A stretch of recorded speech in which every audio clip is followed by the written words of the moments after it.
Alright, so this is the last video in this series. See, it's a little bit different. Our TA extraordinaire Annie will be bringing us through the runs on the DSC and TGA. First, as a teaching moment, you can see there, no gloves on the Sidlick Lab computers.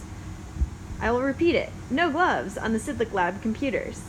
Use gloves to touch your samples, but please do not on the computers. You can see Annie is carefully ungloved, and she will take it away.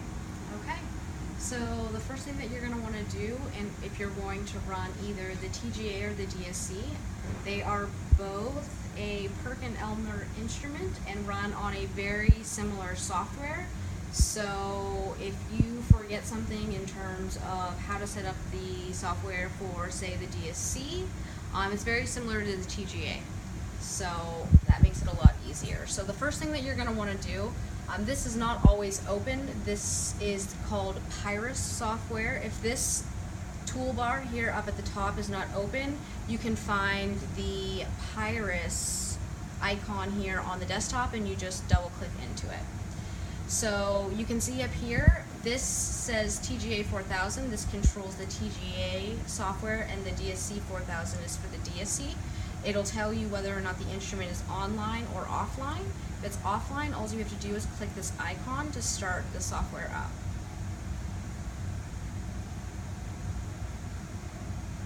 While that's starting, Annie's talking about these buttons up here. This is our Cousin It video with both of our hands in it.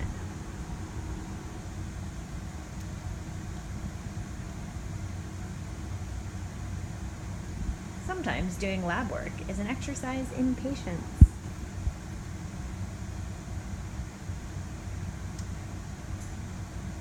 Okay, so here you can see this is what comes up when you first start the TGA instrument software. Sometimes over here you'll get an error message where it says that the instrument... Annie, can you use your fingers to point at things? Yes. The arrow is a little small. Okay, so you'll get an error message that comes up that says that the instrument is not connected to the port. Just let it... Where would it say that? It would actually pop up right here, and then you have to click OK. If you wait for 1 minute and then click this button here, it'll reset itself and then it'll connect. The software will connect to the instrument. If not, you can come and get the TA. Usually what we'll do though is just shut down the instrument, shut down the computer, and just reboot, and that usually solves the problem. So the first thing that you're going to do when you're trying to set up a TGA run is you are going to check the status up here in this bar. This tells you what the sample temperature is inside of the sample oven. This is the program temperature, essentially what the program is telling the oven to go to. This is the weight that is currently being measured inside the oven. And then the next important piece of information that you need to look at before you start is to look at the gas flow. Sometimes even when you turn the nitrogen tank on, this will not essentially, it doesn't communicate with the software. So if that is the case and this gas flow is below 19.7 mils per minute, all you have to do in order to essentially get that gas moving is to hit this apply button. Great. Okay, so what we use here in order to set up a sample run is called the method editor.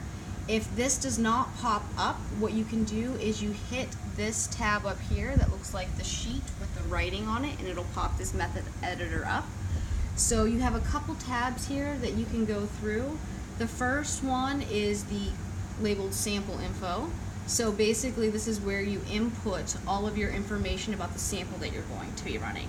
So you have to change this every time, otherwise it'll use the previous sample that was run before. And the nice thing about this though, it won't save over that file. It'll just name it something different with a bunch of numbers after it. But you don't want to do that. You want to make sure that your samples are properly labeled and that they're saving in the correct place so that you don't get mixed up with something else. So here you can put in your sample ID. This is actually not the file name though, so you have to keep that in mind. The sample ID title is basically comes up when you export the data and comes up into the file. The exported file. Yes. But the file name is actually controlled here. So if you hit browse, this will help you determine where your file path is. Generally speaking, we save all of our data on a folder in the desktop. So you'll just hit desktop. And you can scroll down here. If you're running a TGA, you go into the TGA folder. And then essentially you will look for the folder where you're supposed to be saving your class data. Hey, look, there's last year's. Exactly. And then you click in, and then we are going to label this as a test run. You hit save, and this is essentially what your file name is going to be. Right here. So the next thing that you're going to do is you're actually going to look inside of the instrument to make sure that the oven is empty. Sometimes sample pans can get stuck in there. So based on the weight here, I know that there is a sample pan that is still in there. Oh, where was that weight? Right here. Got it.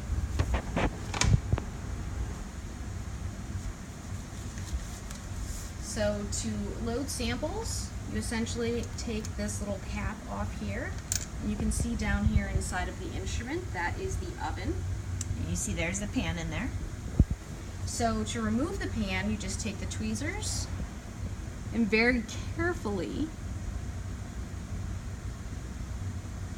take the pan out. So then we put the lid back on. Okay. Now we let the balance equilibrate. When we see that that isn't changing much, then we are going to essentially tare the balance. Okay. So you can do that if you hit this button right here.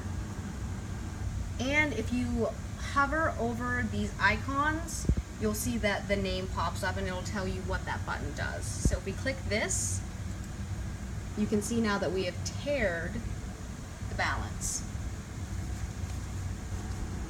So the next thing that we're going to do is now we're going to load in our empty pan without any sample in it. So it's basically the same thing.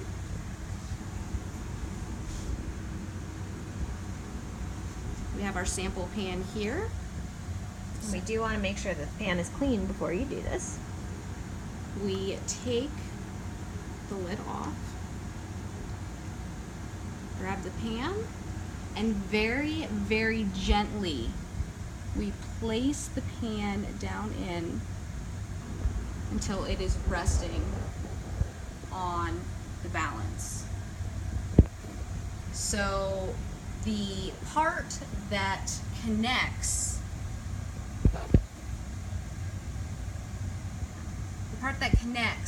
to, or that holds that sample pan, is a piece of ceramic that has a very long and thin neck.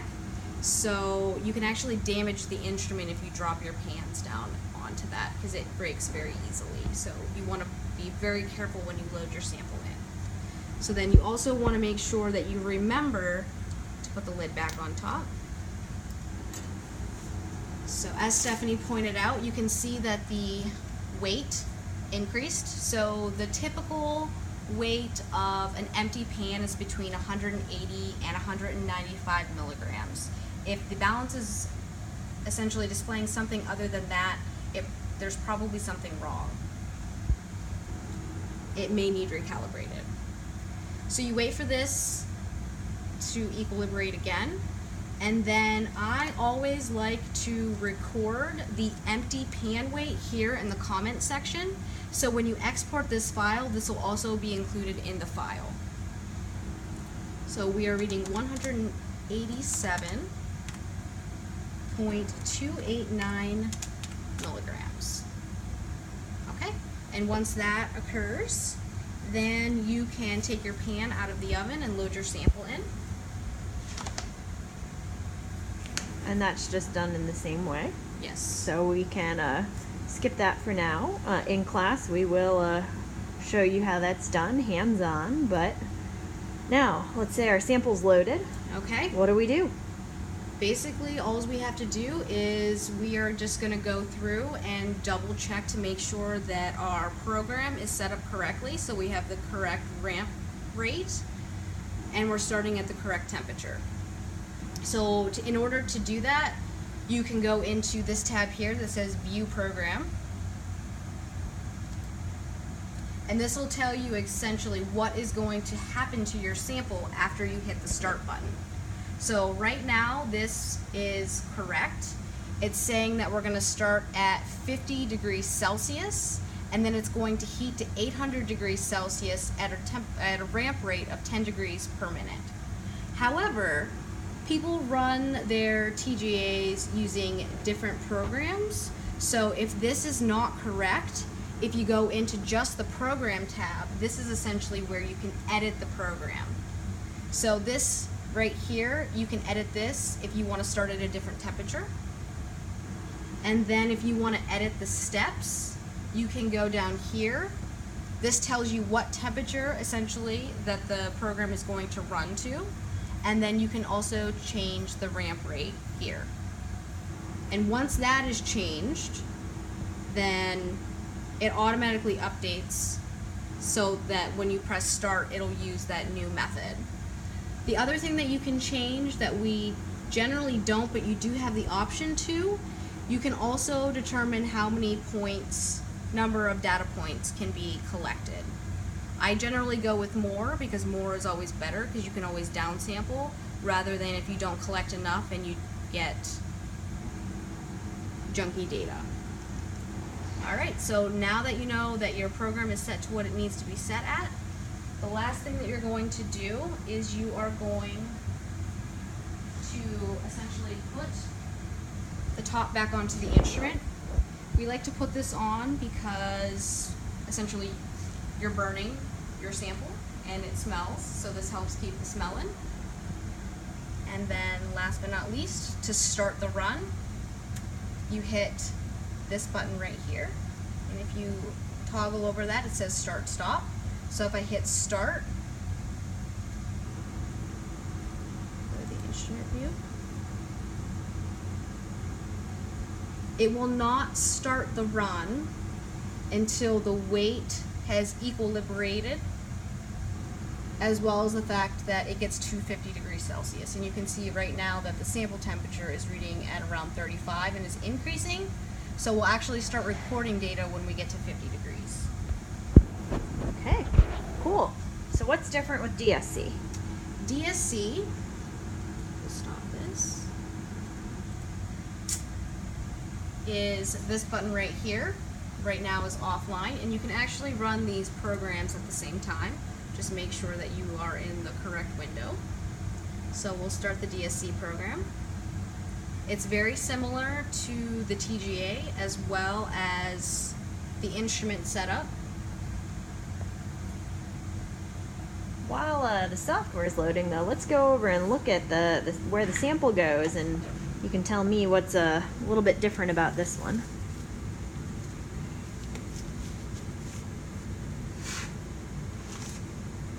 This one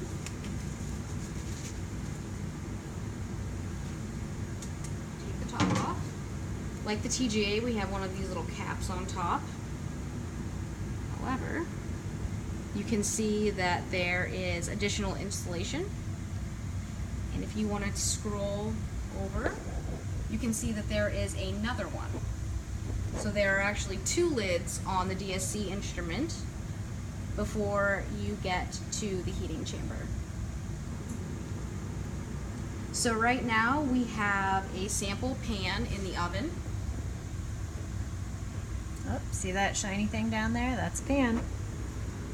I will remove it so that you can actually see where the heating element is. And now it's empty. So So it's basically the same thing in terms of loading samples with the DSC. You're going to use tweezers, and you're going to very carefully place the DSC pan onto that heating element. And it's very important that you make sure that the pan is centered. Otherwise, you'll have unequal heating. Okay, once your sample is in there, all you do is add both of your lids. Okay. We can go back here to the software, and just like the DSC, we have this toolbar up here where we have the sample temperature. We also have the program temperature and the gas flow. So the gas flow is reading in at 19.8 mils per minute. So we don't have to worry about hitting the apply button. It's the same with the DSC software as it is with the TGA. You are going to use the method editor. Again, just to remind you, what was the button that they clicked in case it wasn't there? It looks like a sheet of paper with writing on it. Great. Yep, if that doesn't pop up when you start the program. Again, we have the same exact tabs on the method editor that we do for the TGA software. Your sample info. So you will add your sample ID. Again, to change the file path, you can use the browse button. And just like with the TGA, we have a folder on the desktop that you can go to that is labeled DSC. So right here. And this is the folder for last year's class. And then you can go in and name your file name. Again, we'll name this test run and hit save.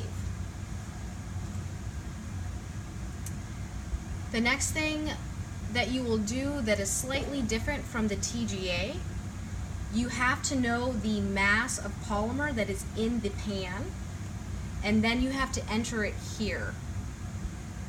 So if you're running a blank pan, you'll put in 0. If you're running a sample, you need to know the weight of that sample and enter it. So again, we want to check before we start the program to make sure that we're actually running the correct program for our sample, because in terms of the DSC, we don't want to degrade any of our samples in the oven because it's very bad for the instrument, whereas the TGA, that's exactly what we're trying to do. But the DSC, we don't want to do that, so we need to be very stringent in terms of checking the program. We have a little bit more leeway with the TGA because if we run the wrong program on accident, that's okay. We can just rerun the sample and it's not going to hurt the instrument. It could be very detrimental to the DSC, however, if we run the wrong program and your sample degrades and essentially overflows the pan and it gets onto the heating element. So that's why we run the TGA first, to find out where it decomposes, and then we set up our parameters so that we don't decompose in the DSC. Yes. And again, it's like $15,000 if it does decompose in there. So that's not something we want to do. So be careful right here in your method editor. Yes. So this is just, we're viewing the program right now. It's essentially telling us what is going to happen to the sample. If you need to edit this, again, you can go to the program tab. So this tells you what temperature that you're essentially going to start at right here. You can change that. You can also change the temperature that you're going to essentially heat to, as well as the rate in which that will be heated. So generally speaking, in terms of DSC runs, we run multiple steps. So usually what we do is we run the sample from a very low temperature to a temperature probably 50 degrees below the degradation temperature, which we found on the TGA.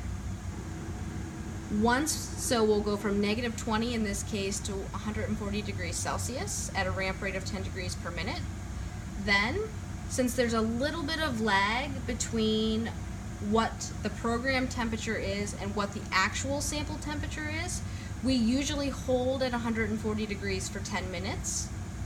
Then we do another cycle where we cool from 140 degrees back down to negative 20 degrees at the same ramp rate.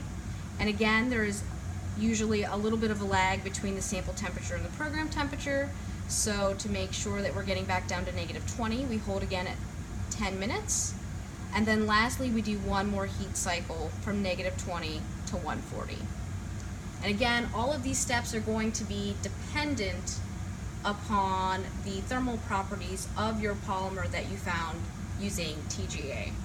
But the hold times, usually 10 minutes is adequate. Okay. So basically, once you have confirmed that this is the correct program, just like with the TGA, all you have to do is hit the start button, which is here in this case, in the same place. Again, if you toggle over these buttons, it'll tell you exactly what it does. So if you hit the start button, it will start the run. And if for some reason that you need to stop the run before it's completed, all you have to do is hit this button again and it'll stop. Okay. All right, well that was easy. Thank you so much, Annie, and I hope you enjoyed our video.